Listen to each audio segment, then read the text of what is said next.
Welcome to my YouTube channel Techjeen. इस video में हम डिस्कस करेंगे रिडक्स टूलकिट के बारे में। हम देखेंगे कि किस तरीके से हम रिडक्स टूलकिट की इंस्टॉलेशन कर सकते हैं, कैसे रिडक्स टूलकिट का यूज करते हुए हम प्रॉप ड्रिलिंग की प्रॉब्लम को सॉल्व कर सकते हैं। इन सारे इंपॉर्टेंट कॉन्सेप्ट्स को हम इस वीडियो में डिस्कस करेंगे। आपको बहुत अच्छे से पता है कि प्रॉप ड्रिलिंग की प्रॉब्लम को हम जस्टान के थ्रू भी सॉल्व कर सकते हैं, हम कॉन्टेक्स्ट एपीआई के थ्रू भी सॉल्व कर सकते हैं, और one of the best and one of the most popular जो हमारे पास सॉल्यूशन है प्रॉप डीलिंग की प्रॉब्लम को सॉल्व करने का, वो है रिडक्स टूलकिट। ठीक है, रिडक्स टूलकिट बेसिकली क्या है, एक थर्ड पार्टी लाइब्रेरी है जिसका यूज आप अपनी जावास्क्रिप्ट की एप्लीकेशंस में कर सकते हो। प्रॉप डीलिंग की प्रॉब्लम से बचने के लिए, स्टेट मैनेजमेंट के लिए आप रिडक्स टूलकिट का यूज कर सकते हो। मैंने क्या बोला कि इसका यूज आप जावास्क्रिप्ट की एप्लीकेशंस के साथ कर सकते हो, यानी कि इसका यूज आप सिंपल जावास्क्रिप्ट के साथ भी कर सकते हो, एंगुलर के साथ, व्यू के साथ, React Native, React JS, Next JS, Expo CLI, इन सारी एप्लीकेशंस के साथ आप क्या कर सकते हो, रिडक्स टूलकिट का यूज कर सकते हो, ताकि आपको प्रॉप डीलिंग ना करनी पड़े। आप अपनी एप्लीकेशन में रहते हुए बहुत इजीली क्या कर सको, स्टेट मैनेजमेंट कर सको। इस वीडियो के एंड में मैं आपको डिफरेंसेस भी समझाऊंगा कि रिडक्स टूलकिट, जस्टान, कॉन्टेक्स्ट एपीआई में क्या डिफरेंस है, कहां पर आपको कौन सी चीज यूज करनी चाहिए। ठीक है, तो सबसे पहले हम क्या करेंगे, इंस्टॉलेशन पर आएंगे। तो उसके लिए हम क्या करेंगे, हम आ जाएंगे यहाँ पे।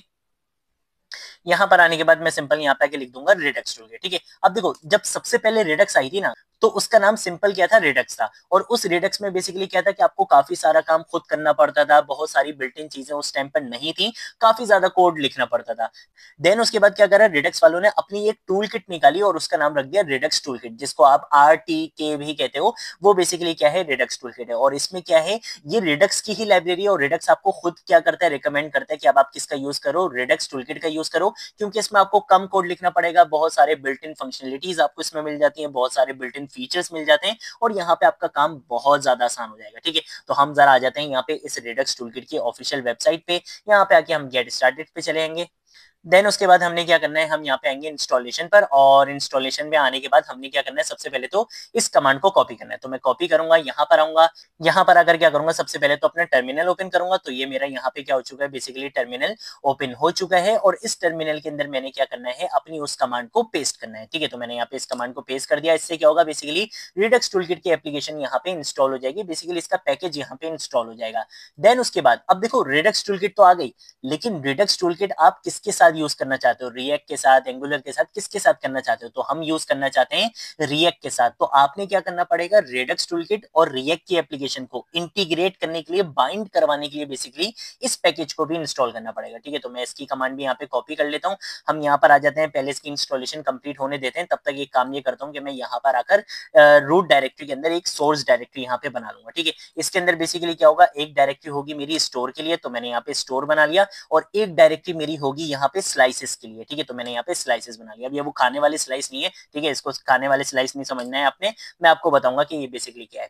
स्टोर के अंदर आकर हम क्या करेंगे, यहाँ पर आकर एक फाइल बना लेंगे store.js के नाम से। जेएस के नाम से क्यों बना रहा हूँ, JSX क्यों नहीं लिख रहा, क्योंकि यहाँ पर बेसिकली प्योर जावास्क्रिप्ट का कोड रहने वाला है। ठीक है, स्लाइसेस के अंदर आकर भी हम यहाँ पे क्या करेंगे, यहाँ पे आके मैं लिख दूंगा काउंटर स्लाइस डॉट जेएस लिख लेंगे। यहाँ पे भी आपका जावास्क्रिप्ट का कोड रहने वाला है, और इस एसआरसी डायरेक्टरी के अंदर हम यहाँ पे आके तीन कंपोनेंट भी बना लेंगे। ठीक है, तो फर्स्ट डॉट जेएसएक्स कर लेंगे, फिर उसके बाद हम यहाँ पे आके सेकंड डॉट जेएसएक्स कर लेंगे, देन उसके बाद हम यहाँ पे आके थर्ड डॉट जेएसएक्स कर लेंगे। ठीक है, और इसके अंदर आके हमने सिंपल एक काम ये करना है कि हम यहाँ पे फर्स्ट में आएंगे सबसे पहले तो, और यहाँ पे आके RNFE लिखूंगा, जिससे क्या होगा, react native arrow functional based component बना दिया जाएगा एक्सपोर्ट की स्टेटमेंट के साथ।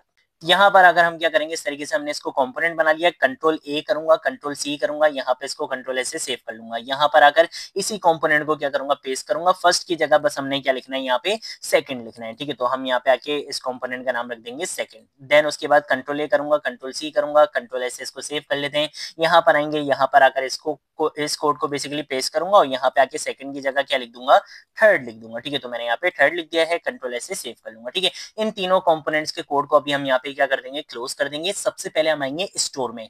स्टोर बेसिकली क्या है, जिस तरह से हमने कॉन्टेक्स्ट एपीआई में देखा था, जस्टान में देखा था, कि आप एक ग्लोबल स्टोर बना लेते हो अपनी एप्लीकेशन के अंदर, ताकि आप अपना जितना डेटा होगा वो इस स्टोर के अंदर स्टोर करवाओगे। फिर यहाँ से आपके पास जितने भी कंपोनेंट्स हो, 1 हो, 10 हो, 50 हो, 100 हो, 1000 हो, जितने भी कंपोनेंट्स हो, सबको अगर वो डेटा एक्सेस करना होगा, वो डायरेक्टली कहाँ से करेंगे, इस स्टोर से कर लेंगे, क्योंकि ये स्टोर ग्लोबली आपकी एप्लीकेशन के लिए अवेलेबल होता है। तो कोई भी कंपोनेंट यहाँ से अपने डेटा को एक्सेस कर सकता है। ठीक है, तो हमने क्या करना है, हम सिंपल आ जाएंगे यहाँ पे इस स्टोर के अंदर, और स्टोर के अंदर नहीं, बेसिकली स्टोर वाली फाइल के अंदर हम यहाँ पे आके यूज करेंगे इंपोर्ट का, और हम यहाँ पे आके बोलेंगे कि हमारे पास क्या होता है, कॉन्फ़िगर स्टोर के नाम से एक फंक्शन होता है, तो हम यहाँ पे क्या करेंगे, उसका यूज करेंगे।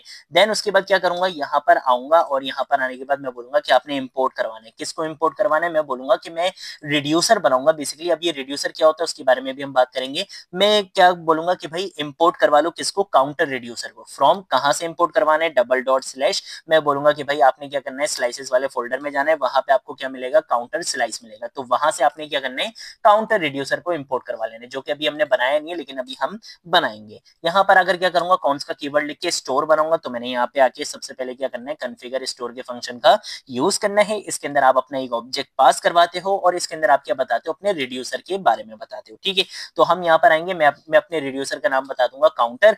हमने किस रिड्यूसर को इंपोर्ट करवाया, यहाँ से काउंटर रिड्यूसर को, तो मैं सिंपल यहाँ पे आके क्या लिख दूंगा, काउंटर रिड्यूसर लिख दूंगा। ठीक है, यहाँ पे कॉमा लगा लूंगा, यहाँ पे आके हम क्या लगा लेंगे, कॉमा लगा लेंगे, यहाँ पे आके हम सेमीकोलन लगा के, और मैं यहाँ पे आके सिंपल क्या बोलूंगा कि भाई एक्सपोर्ट डिफॉल्ट करवा दो किसको, स्टोर को, ताकि मैं इस स्टोर को दूसरी जगह पे यूज इजीली कर सकूं। कंट्रोल ऐसे सेव कर लूंगा, बस सिंपल इतना सा हमने स्टोर बनाना था, यहाँ का काम कंप्लीट हो चुका है। अब आते हैं जरा काम की चीज पे। काम की चीज क्या है, हम आएंगे काउंटर स्लाइस पे। सबसे पहले तो समझेंगे ये स्लाइस क्या होता है। भाई ये क्या कोई खाने वाला स्लाइस है? नहीं भाई, ऐसा नहीं है। देखो, मैंने आपको बोला कि रिडक्स टूलकिट से पहले क्या था, रिडक्स का कॉन्सेप्ट था। रिडक्स में क्या होता था कि आपको एक्शंस का काम अलग करना पड़ता था और रिड्यूसर का काम अलग करना पड़ता था। अब हिरार्की समझो होता क्या है। लेट सपोज कि मेरी मोबाइल एप्लीकेशन पे या मेरी एप्लीकेशन पे बेसिकली एक बटन है इंक्रीमेंट का, और मैंने क्या करना है, काउंट की वैल्यू को इंक्रीमेंट करना है। अब जैसे ही मैं बटन पे क्लिक करूंगा, अब जैसे ही मैं बटन पे प्रेस करूंगा, तो उस इंक्रीमेंट के बटन से क्या एक्शन निकलेगा, उस इंक्रीमेंट के बटन से एक्शन निकलेगा कि भाई आपने क्या करना है, वैल्यू में इंक्रीमेंट कर देना है। ठीक है, तो ये बेसिकली क्या होता है, एक्शन होता है जो आपके फ्रंट एंड से जाता है। अब वो एक्शन कहां पे जाता है, रिड्यूसर वाले भाई के पास। अब ये जो रिड्यूसर वाले भाई होते हैं ना, ये मिडल मैन होते हैं। इनको पता होता है कि स्टोर में क्या वैल्यू है, और इनको पता होता है कि फ्रंट एंड से डेटा क्या आ रहा है, फ्रंट एंड से बेसिकली एक्शन क्या आ रहा है। ठीक है, तो जैसे ही एक्शन आते हैं रिड्यूसर वाले भाई के पास, वो बोलता है कि भाई इंक्रीमेंट करवा दो। तो रिड्यूसर वाले भाई क्या करते हैं, स्टोर से वैल्यू को उठाते हैं, उसमें इंक्रीमेंट करते हैं, जो भी एक्शन आता है उसकी बेसिस पे उसको प्रोसेस करते हैं, और अपडेटेड वैल्यू वापस ले जाके कहां पे रख देते हैं, स्टोर में रख देते हैं। तो ये काम होता है रिड्यूसर का। और एक्शन क्या होता है, जो भी फ्रंट एंड से आपको एक्शन वहां से मिलता है। ठीक है, तो ये एक्शन और रिड्यूसर का काम होता था, जो आपको रिडक्स में अलग अलग करना पड़ता था, अलग अलग फाइल बनानी पड़ती थी, बहुत ज्यादा कोड लिखना पड़ता था। लेकिन रिडक्स टूलकिट ने इस प्रॉब्लम को सॉल्व कर दिया। रिडक्स टूलकिट लेकर आया एक कॉन्सेप्ट जिसका नाम था स्लाइस। स्लाइस में क्या होता है कि आप एक ही फाइल के अंदर रहते हुए, बहुत कम कोड लिखते हुए, आप रिड्यूसर और एक्शंस का काम बहुत इजीली यहाँ पे कर सकते हो। ठीक है, तो पहले क्या होता था कि आपको एक्शन की फाइल अलग बनाओ, रिड्यूसर की फाइल अलग बनाओ, दोनों को इंटीग्रेट करो, वो बहुत लंबी कहानी करनी पड़ती थी। लेकिन यहाँ पे इसने आपको स्लाइस का फीचर दिया। स्लाइस में क्या होता है कि एक्शन और रिड्यूसर दोनों चीजें आपकी यहाँ पर आ जाएंगी। ठीक है, तो हम क्या करेंगे, यहाँ पे आके सबसे पहले इंपोर्ट करवाएंगे। किसको इंपोर्ट करवाना है, मैं यहाँ पे आके यूज करूंगा क्रिएट स्लाइस को। बेसिकली आपने क्या करवाना है, इंपोर्ट करवाना है। ठीक है, तो ये क्रिएट स्लाइस का जो मेथड होता है यहाँ पे इंपोर्ट हो चुका है। हम क्या करेंगे, यहाँ पे आके कौन सा कीवर्ड लिखेंगे, मैं यहाँ पे आके लिखूंगा काउंटर स्लाइस लिख दूंगा कि आपने क्या करना है, काउंटर स्लाइस के नाम से एक स्लाइस क्रिएट करना है। तो हम यहाँ पे आके क्रिएट स्लाइस के मेथड का यूज करेंगे, और इसके अंदर हम यहाँ पर आकर क्या करेंगे, अपने रिड्यूसर का नाम रखेंगे। जैसे मैंने अपने रिड्यूसर का नाम यहाँ पे रख दिया है काउंटर। ठीक है, उसके बाद हम क्या करेंगे, अपनी इनिशियल स्टेट डिफाइन करेंगे। तो मैंने यहाँ पे आके क्या करना है, इनिशियल स्टेट की प्रॉपर्टी का यूज करना है, और मैं इसके अंदर यहाँ पे आके क्या करूंगा, वैल्यू प्रोवाइड कर दूंगा कि भाई मेरी इनिशियल स्टेट की वैल्यू क्या होगी, 0 होगी। आप चाहो तो आप यहाँ पे कुछ भी रख सकते हो। मैं चाहता हूँ कि भाई काउंट की वैल्यू शुरू में क्या रहे, 0 रहे, तो मैंने इसलिए इनिशियल स्टेट की वैल्यू यहाँ पे क्या दे दी है, 0 दे दिया है। उसके बाद हम यहाँ पे आके अपने रिड्यूसर्स का यूज करते हैं। तो हमने यहाँ पर आएंगे, यहाँ पे आके रिड्यूसर्स के अंदर हम क्या बताते हैं, अपने एक्शंस बताते हैं कि ठीक है भाई, रिड्यूसर क्या करेगा, आपकी वैल्यू को अपडेट तो करवा देगा और स्टोर में स्टोर भी करवा देगा अपडेटेड वैल्यू, लेकिन किन एक्शन पे क्या काम करना है इसने, इसको ये तो बताओ। तो हम यहाँ पर आएंगे, हम यहाँ पे आके बोलेंगे कि अगर आपके पास क्या आता है, इंक्रीमेंट का एक्शन आता है, तो आपने क्या काम करना है, हम इस फंक्शन के अंदर क्या करेंगे, एक स्टेट पास करवाएंगे, और हम यहाँ पर आकर बोलेंगे कि भाई इंक्रीमेंट क्या करेगा, उस स्टेट की वैल्यू के अंदर। तो मैं बोलूंगा स्टेट डॉट वैल्यू, उस स्टेट की वैल्यू के अंदर प्लस इक्वल टू 1, यानी कि जो भी करंट वैल्यू होगी उसमें आपने क्या करना है, 1 ऐड करवा के वापस उस वैल्यू को अपडेट कर देना है। बस इतना सा हमने यहाँ पे काम करना था। अगर आप चाहो तो आप यहाँ पे मल्टीपल एक्शंस बना सकते हो। एक चीज याद रखना, रेडक्स टूल किट के अंदर स्टोर आपका एक रहता है। ये एक बहुत इंपॉर्टेंट इंटरव्यू क्वेश्चन है कि आपसे पूछ लिया जाता है कि भाई मल्टीपल स्टोर बना सकते हैं कि हम बिल्कुल भी नहीं बना सकते। आप मल्टीपल स्लाइस बना सकते हो, मल्टीपल एक्शंस बना सकते हो, मल्टीपल रिड्यूसर बना सकते हो, लेकिन स्टोर आपका हमेशा एक ही रहता है। ठीक है, तो बस ये चीज याद रखना। उसके बाद हम यहाँ पर आएंगे, यहाँ पर आकर मैं बोलूंगा कि भाई एक्सपोर्ट करवा दो। कौन सा कीवर्ड लिखेंगे, यहाँ पे ऑब्जेक्ट डिस्ट्रक्चरिंग का यूज करेंगे और मैं बोलूंगा कि इंक्रीमेंट के नाम से क्या बनाया हमने, सिर्फ एक ही एक्शन बनाया, तो हम उसको क्या करवा देंगे, एक्सपोर्ट करवा देंगे। यहाँ पर अगर मैं लिखूंगा काउंटर स्लाइस डॉट, अब ये जो इंक्रीमेंट है ये एक्शन है या क्या है, तो हमें पता है भाई ये तो एक्शंस में से है, तो हमने यहाँ पे इसको एक्सपोर्ट करवा दिया। इसके साथ साथ क्या करूंगा, एक्सपोर्ट का कीवर्ड लिखूंगा, यहाँ पे आके लिखूंगा डिफॉल्ट, ओहो यहाँ पे डिफॉल्ट लिखूंगा, और उसके बाद हम यहाँ पे आके लिखेंगे काउंटर स्लाइस डॉट, हमने क्या करना है, अपने रिड्यूसर को भी एक्सपोर्ट करवाना है। तो मैंने रिड्यूसर को भी एक्सपोर्ट करवा दिया और अपने एक्शंस को भी एक्सपोर्ट करवा दिया है। उसके बाद हम क्या करेंगे, आ जाएंगे अपनी app.js की फाइल में, ताकि हम अपनी एप्लीकेशन को यहाँ पे क्या कर दें, रैप कर दें। तो मैं इस कोड को पूरा हटा के यहाँ पे RNFE लिखूंगा, react native arrow functional based component बनाऊंगा। यहाँ से आके हम क्या करेंगे, इस व्यू टेक्स्ट वगैरह को सबको हटा देंगे। हम यहाँ पे आके यूज करेंगे प्रोवाइडर का, और ये जो प्रोवाइडर होता है ना बेसिकली ये आपको मिलता है रिएक्ट रिडक्स की लाइब्रेरी से। ठीक है, तो हमने क्या करा, इस प्रोवाइडर का यूज करा और इसके अंदर हम क्या करेंगे, अपने फर्स्ट वाले कंपोनेंट को कॉल करवा लेंगे। ठीक है, तो ये शो क्यों नहीं करवा रहा, करवाना तो चाहिए, हमने फर्स्ट के अंदर कुछ काम करा है, करा हुआ तो है। तो यहाँ पर आते हैं, दोबारा देख लेते हैं कि यार ये क्यों नहीं करवा रहा।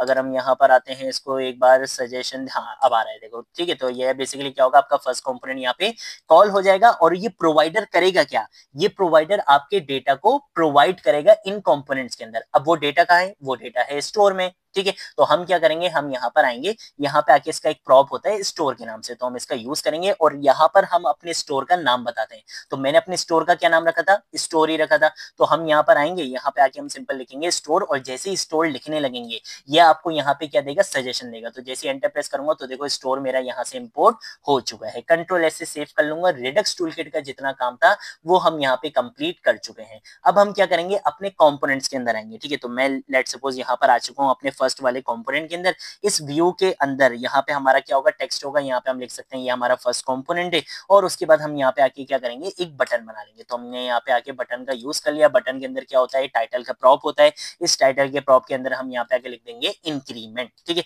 तो ये बेसिकली इंक्रीमेंट हो गया। यहाँ पर आकर हम क्या करेंगे, ऑन प्रेस का इवेंट लिस्टनर यूज करेंगे, और यहाँ पर आकर मैं बोलूंगा कि जब इस बटन पे क्लिक किया जाएगा, जब इस बटन पे बेसिकली प्रेस किया जाएगा, तो आपने क्या काम करना है, वो जो हमारा एक्शन था ना इंक्रीमेंट वाला, कि भाई हमारी वैल्यू में क्या हो जाए, इंक्रीमेंट हो जाए, तो उस एक्शन को हमने कॉल करवाना है।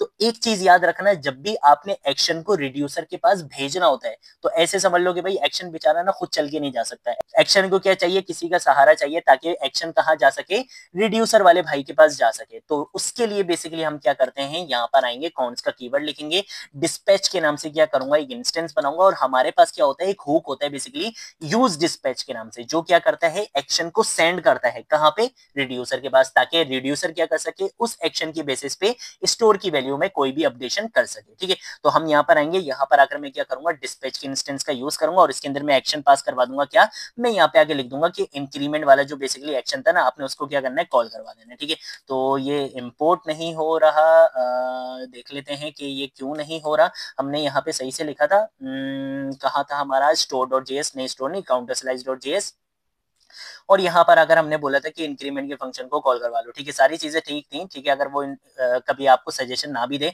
तो आपने सिंपल क्या करना है, यहाँ पे आके लिखना शुरू करना है। ठीक है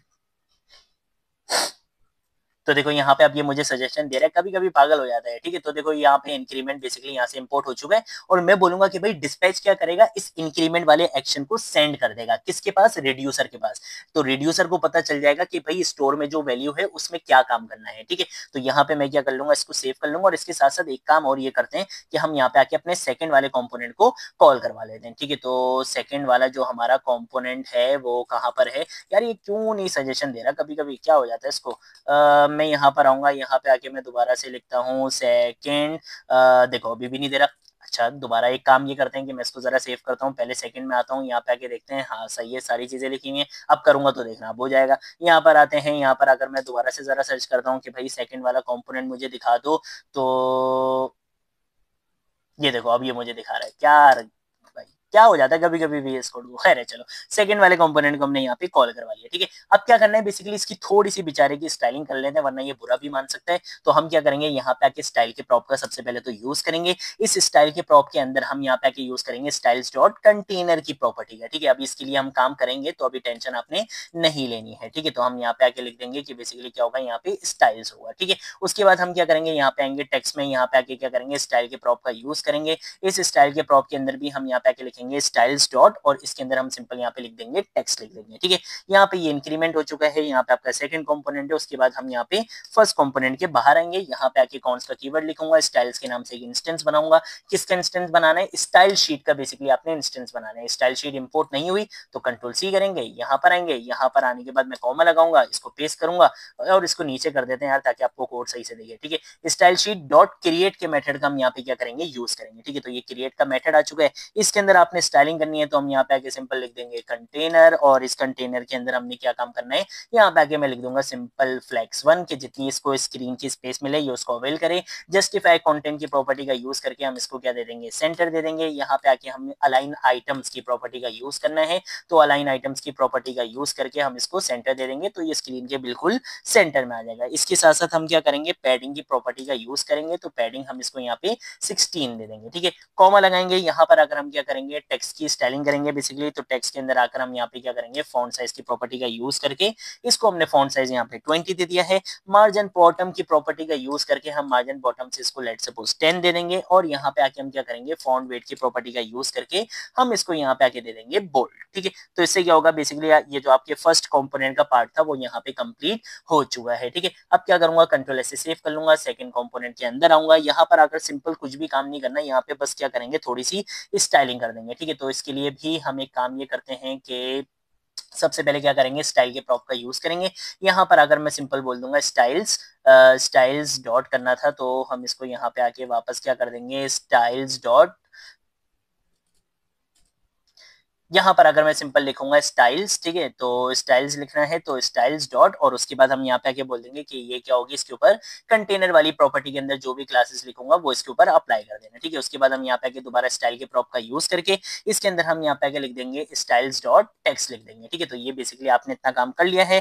देन उसके बाद क्या करना है, इस सेकंड वाले कंपोनेंट के अंदर हम अपने थर्ड वाले कंपोनेंट को कॉल करवा लेंगे, ठीक है। तो ये थर्ड वाले कंपोनेंट की सजेशन नहीं दे रहा, हम जरा देखते हैं कि थर्ड में हमने काम करा था। हाँ भाई बिल्कुल किया था। हम यहाँ पर आते हैं, यहाँ पर आने के बाद हम क्या करेंगे, अपने थर्ड वाले कंपोनेंट को भी यहाँ पे कॉल करवा लेंगे, ठीक है। तो हम यहाँ पे आके इस तरीके से कंट्रोल और स्पेस बार जब प्रेस करते हैं ना, तो ये आपको यहाँ पे सजेशन इस तरह से दे देगा। हम यहाँ पे आके इसको कॉल करवा लेंगे, ठीक है। उसके बाद क्या करनी है, स्टाइलिंग करनी है। तो हम यहाँ पे आएंगे, यहाँ पे आके क्या करूंगा, कॉन्स्ट का कीवर्ड लिखना था, तो कॉन्स्ट का कीवर्ड लिखूंगा। यहाँ पे आके स्टाइल्स के नाम से एक इंस्टेंस बनाऊंगा। इसके अंदर हम क्या करेंगे, यहाँ पे स्टाइल शीट का बेसिकली यूज करेंगे, ठीक है। तो इस स्टाइल शीट को हम देख लेते हैं, यहाँ पे इंपोर्ट भी करवा लेते हैं जल्दी से। तो हमने यहाँ पे इसको इस तरीके से इंपोर्ट करवा लिया है। यहाँ पे आके दोबारा से क्या करना है, वही क्रिएट का मेथड यूज होगा। सबसे पहले हम क्या करेंगे, कंटेनर को थोड़ी सी बेचारे को स्टाइलिंग दे देंगे। तो उसके लिए सिंपल क्या काम करेंगे कि मार्जिन टॉप की प्रॉपर्टी का हम यहाँ पे यूज करके इसको मार्जिन टॉप से लेट सपोज हमने 20 दे दिया है, ठीक है। इसके साथ साथ जस्टिफाई कंटेंट दे देंगे। तो जस्टिफाई कंटेंट हमने सेंटर दे दिया है, और इसके साथ साथ यहाँ पे आके हम क्या करेंगे, अलाइन आइटम्स की प्रॉपर्टी का यूज करके इसको भी क्या दे देंगे, सेंटर दे देंगे, ठीक है। कॉमा लगा लेंगे। यहाँ पे आके क्या करेंगे, टेक्स्ट की प्रॉपर्टी में आएंगे, और टेक्स्ट की प्रॉपर्टी के अंदर हम यहाँ पे फॉन्ट साइज की प्रॉपर्टी का यूज करके इसको यहाँ पे 18 दे देंगे, ठीक है। इसके साथ साथ फॉन्ट वेट दे देते हैं। तो फॉन्ट वेट हमने इसको यहाँ पे बोल्ड दे दिया है, ठीक है। तो ये तो यार बच्चों वाली चीजें हैं, हमने जल्दी जल्दी इसको कर लिया है। अब हम आ जाएंगे अपने थर्ड कंपोनेंट के अंदर, ठीक है। तो देखो हिरार्की बना लियो, फर्स्ट के अंदर सेकंड, सेकंड के अंदर थर्ड, ताकि आपको अच्छे से चीजें समझ में आ जाए। अब क्या करना है, मैं यहाँ पर आऊंगा, यहाँ पे आके बेसिकली क्या रहेगा, आपका थर्ड लिखा रहेगा। उसके बाद हम यहाँ पे आके एक और टेक्स्ट कंपोनेंट का यूज करेंगे। मैं चाहता हूं काउंट की वैल्यू को डिस्प्ले करवाना, वो काउंट की वैल्यू जो मेरे स्टोर में अपडेट होती रहेगी जब मैं क्या करता रहूंगा, इस वाले बटन पे प्रेस करता रहूंगा। तो हमने क्या करना है, काउंट की वैल्यू को निकालना है स्टोर से। तो जब भी आपने क्या करना होता है, स्टोर से किसी भी वैल्यू को निकालना होता है, तो उसके लिए आप क्या करते हो, यूज सिलेक्टर हुक का यूज करते हो। तो मैं यहाँ पर आकर लिखूंगा कौन सा कीवर्ड, यहाँ पे आके मैं लिखूंगा काउंट। इसके अंदर मैं क्या करूंगा, यहाँ पे यूज सिलेक्टर हुक का यूज करूंगा, ठीक है। तो ये यूज सिलेक्टर हुक हमने यहाँ पे यूज कर लिया। इसके अंदर मैं बताऊंगा कि ये बेसिकली क्या करेगा, एक स्टेट को एज अ पैरामीटर लेगा और इसके अंदर हम यहाँ पर आएंगे, यहाँ पर आकर मैं बोलूंगा state dot count dot value कि स्टेट का रिड्यूसर क्या है, काउंट के नाम से हो, और उस काउंट की हमें क्या निकालनी है, वैल्यू निकालनी है। जो भी करंट वैल्यू होगी वो निकाल के इस काउंट के अंदर आ जाएगा और हम यहाँ पे जीएसएक्स के ब्रैकेट का यूज करके यहाँ पे हम अपनी काउंट की वैल्यू को डिस्प्ले करवा लेंगे। तो ये यूज सिलेक्टर हुक बेसिकली क्या काम करता है, स्टोर से आपको वैल्यू निकाल कर देता है। और यूज डिस्पैच हुक क्या काम करता है, एक्शन को सेंड करता है रिड्यूसर के पास। ठीक है, तो बस ये चीजें आपको अच्छे से पता होनी चाहिए। अब हमने क्या करना है, सिंपल इसकी भी स्टाइलिंग करनी है। तो हम एक काम ये करते हैं कि सेकंड वाले कंपोनेंट में आएंगे, स्टाइल शीट को कॉपी करेंगे, यहाँ पर आऊंगा, यहाँ पर आकर इस स्टाइल शीट को पेस्ट कर दूंगा। ठीक है, उसके बाद हम एक काम ये करेंगे कि व्यू के अंदर जो स्टाइलिंग लिखी हुई थी इसको कॉपी करेंगे, यहाँ पर आऊंगा, यहाँ पर आकर हम क्या करेंगे, इस व्यू के अंदर की स्टाइलिंग को पेस्ट कर देंगे। फिर उसके बाद हम यहाँ पे ये जो टेक्स्ट के अंदर स्टाइलिंग लिखी थी इसको कॉपी करेंगे, यहाँ पर आऊंगा, इस टेक्स्ट के अंदर इसको भी यहाँ पे पेस्ट कर दूंगा। ठीक है, फिर उसके बाद हम यहाँ पर आएंगे, यहाँ पर आकर ये जितना हमने यहाँ पे स्टाइलिंग करी थी इसको भी कॉपी करेंगे, और फिर मैं यहाँ पर आऊंगा, यहाँ पर आकर क्या करेंगे, इसको भी हम पेस्ट कर देंगे। इस बेचारे को भी स्टाइलिंग दे देते हैं वरना ये बुरा मान सकता है। तो हम यहाँ पे आके स्टाइल के प्रॉप का यूज करेंगे। इस स्टाइल के प्रॉप के अंदर हम यहाँ पे आके लिख देंगे स्टाइल्स डॉट, और इसकी बेसिकली स्टाइलिंग कहते हैं, हम यहाँ पे आके यूज कर लेंगे काउंटर, काउंटर नहीं काउंट टेक्स्ट कर लेते हैं। ठीक है, तो काउंट टेक्स्ट इस तरीके से कर लेते हैं, और इसकी स्टाइलिंग हम यहाँ पे आके डिफाइन भी कर देते हैं कि ये बेसिकली क्या रहेगी, काउंट टेक्स्ट रहेगी। तो काउंट टेक्स्ट की वैल्यू बेसिकली हम यहाँ पे क्या दे सकते हैं, जैसे फॉन्ट साइज दे सकते हैं सबसे पहले तो 22, और इसके साथ साथ हम यहाँ पे फॉन्ट वेट की प्रॉपर्टी का यूज कर सकते हैं, इसको हम यहाँ पे आके बोल्ड दे देंगे। देन उसके बाद हम क्या करेंगे, कलर की प्रॉपर्टी का यूज करेंगे। कलर लेट सपोज मैंने इसको यहाँ पे रेड दे दिया है, और मार्जिन टॉप की प्रॉपर्टी का यूज करके हम क्या करेंगे, हम यहाँ पे आके इसको दे देंगे लेट सपोज 10 दे देंगे। ठीक है, कंट्रोल ऐसे क्या कर लूंगा, सेव कर लूंगा। यहाँ पर ये सारी चीजें हमने यहाँ पे कंप्लीट कर ली हैं। अब उसके बाद लास्ट स्टेप क्या है भाई, अपनी एप्लीकेशन को रन करना है। अब देखो सबसे पहले तो मेरे पास एरर आ चुका है, बोल रहे भाई use dispatch hook does not exist. ठीक है, तो यूज डिस्पैच हुक का हमने यूज करा था अपने फर्स्ट कंपोनेंट के अंदर। तो हम यहाँ पे फर्स्ट कंपोनेंट के अंदर आएंगे। अच्छा, तो देखो ये यहाँ पे इंपोर्ट ही नहीं हुआ है। ठीक है, तो मैं यहाँ पे आके दोबारा से लिख देता हूँ यूज डिस्पैच हुक, और यहाँ पे आके हम इसको क्या करेंगे, इस तरीके से सजेशन देंगे। अब हम इसको क्या करेंगे, कंट्रोल एस से सेव करेंगे। ठीक है, अब ये क्या बोल रहे हैं कि भाई वैल्यू की प्रॉपर्टी भी नहीं मिल रही। अच्छा, वैल्यू क्यों नहीं मिल रही, हमने यहाँ पे आके काउंट डॉट वैल्यू लिखा हुआ है, लेकिन अगर हम, अच्छा देखो मैंने अपने रिड्यूसर का नाम क्या रखा था, काउंटर रखा था, तो आपने यहाँ पे भी क्या लिखना है, काउंटर लिखना है। मैंने यहाँ पे स्टेट डॉट काउंट कर दिया था। अब मैं क्या करूंगा, इसको यहाँ पे सेव करता हूँ, और जैसे ही सेव करेंगे तो देखो अब हमारे पास आउटपुट आ चुका है। और अब अगर मैं क्या करूंगा, यहाँ पे इंक्रीमेंट के बटन पे प्रेस करूंगा, तो आप यहाँ पे देख सकते हो कि मेरी स्टेट मैनेजमेंट यहाँ पे इजीली हो रही है। तो अब मुझे वो प्रॉप डीलिंग नहीं करनी पड़ी कि एक कंपोनेंट से दूसरे कंपोनेंट में डेटा को सेंड करूं, दूसरे से तीसरे में सेंड करूं, तीसरे से चौथे में। मैं डायरेक्टली क्या कर सकता हूं, अपने स्टोर से इस चीज को गेट कर सकता हूं। ठीक है, अब आ जाते हैं बहुत इंपॉर्टेंट क्वेश्चन की तरफ कि भाई ठीक है, हमें समझ में आ गया कि जस्टांड का यूज करते हुए भी प्रॉप डीलिंग को सॉल्व कर सकते हैं, कॉन्टेक्स्ट एपीआई का यूज करते हुए भी प्रॉप डीलिंग को सॉल्व कर सकते हैं, और रेडक्स टूलकिट का यूज करते हुए भी प्रॉप डीलिंग को सॉल्व कर सकते हैं। लेकिन हम अपने प्रोजेक्ट में कहाँ पे किसका यूज करें। देखो, अगर आप किसी छोटे प्रोजेक्ट पे काम कर रहे हो जहां पे स्टेट मैनेजमेंट ज्यादा मुश्किल नहीं है, तो आप वहां पे क्या कर सकते हो, आपके पास चांस है, आप वहां पे कॉन्टेक्स्ट एपीआई भी यूज कर सकते हो, आप वहां पे जस्टांड का भी यूज कर सकते हो। अगर आप चाहते हो कि भाई मैं कोई थर्ड पार्टी लाइब्रेरी यूज नहीं करना चाहता, मैं प्योरली रिएक्ट के एप्लीकेशंस पर ही काम करना चाहता हूँ, रिएक्ट के फीचर्स पे काम करना चाहता हूँ, तो आप क्या कर सकते हो, कॉन्टेक्स्ट एपीआई वहां पे चूज कर सकते हो। लेकिन अगर आपको थर्ड पार्टी की इंस्टॉलेशन से, इंस्टॉलेशन तो खैर इतनी ज्यादा मुश्किल है भी नहीं, लेकिन अगर आप थर्ड पार्टी के चक्कर में नहीं पढ़ना चाहते, तो आप क्या कर सकते हो, डायरेक्टली कॉन्टेक्स्ट एपीआई का यूज कर सकते हो। लेकिन अगर आप चाहते हो कि नहीं भाई मैं जो है वो जल्द से जल्द काम करना चाहता हूँ, क्योंकि आपने देखा होगा कि कॉन्टेक्स्ट एपीआई में थोड़ा सा कोड ज्यादा लिखना पड़ता है, लेकिन जस्टांड में बहुत इजीली हम काम कर लेते हैं, बस इंस्टॉलेशन हमें करनी पड़ती है, तो आप वहां पे जस्टांड का भी यूज कर सकते हो। अगर आप किसी छोटे प्रोजेक्ट पे काम कर रहे हो या इंटरमीडिएट प्रोजेक्ट पे भी काम कर रहे हो जहां पे स्टेट मैनेजमेंट इतनी ज्यादा कॉम्प्लेक्स नहीं है, या यहाँ पे आपको स्केलेबिलिटी इतनी ज्यादा नहीं चाहिए, जहां पे आपका डेटा बहुत ज्यादा बढ़ने वाला नहीं है, तो वहां पे आप वहां पे जस्टांड का बेसिकली यूज इजीली कर सकते हो। लेकिन अगर आप किसी बड़े प्रोजेक्ट पे काम कर रहे हो जहां पे स्टेट मैनेजमेंट थोड़ी कॉम्प्लेक्स है, जहां पे आपके पास कंपोनेंट्स बहुत ज्यादा है, डेटा काफी आपका स्केलेबिलिटी वगैरह आपको चाहिए होगी, तो वहां पे आप हमेशा रेडक्स टूलकिट का ही यूज करोगे। ये बेसिकली डिजाइन ही हमेशा क्या, ये बेसिकली डिजाइन ही बड़ी एप्लीकेशंस के लिए की गई है। छोटी एप्लीकेशन में कभी भी हम रेडक्स टूलकिट को यूज नहीं करते। हमें पता है कि भाई इसका सेटअप करना पड़ेगा, इतनी चीजें करनी पड़ेंगे, तो इससे बेहतर है जस्टांड या कॉन्टेक्स्ट एपीआई का यूज कर लिया जाए। ठीक है, एक चीज और इंपॉर्टेंट पॉइंट याद रखना कि जस्टांड में और कॉन्टेक्स्ट एपीआई, सिंपली अगर हम चाहें तो हम अपने मल्टीपल कंपोनेंट्स के ऊपर भी उसको अप्लाई कर सकते हैं। जैसे कि लेट सपोज अगर मेरे पास 10 कंपोनेंट है मेरी एप्लीकेशन में और मैं चाहता हूँ कि मेरी जो स्टेट मैनेजमेंट बेसिकली होने वाली है वो रैप हो जाए 5 कंपोनेंट के अंदर, 6 कंपोनेंट्स को रैप कर ले, तो वो मैं कॉन्टेक्स्ट एपीआई और जस्टान में कर सकता हूँ। लेकिन रिडक्स टूलकिट का अगर मैं कभी भी यूज करूंगा तो वो मेरी पूरी एप्लीकेशन को रैप करता है। बस ये पॉइंट हमेशा याद रखना और बड़े प्रोजेक्ट्स में आपने हमेशा क्या करना है, रिडक्स टूलकिट का ही यूज करना है। ठीक है, तो ये थी हमारी आज की वीडियो। अगर कोई चीज नहीं समझ आए नीचे कमेंट सेक्शन में पूछ लेना, सोशल मीडिया अकाउंट्स में पूछ लेना, मैं जरूर आप लोगों को रिस्पॉन्ड करूंगा। आज की वीडियो के लिए इतना ही, अब हम मिलेंगे नेक्स्ट वीडियो में नेक्स्ट टॉपिक के साथ। तब तक के लिए बाय बाय।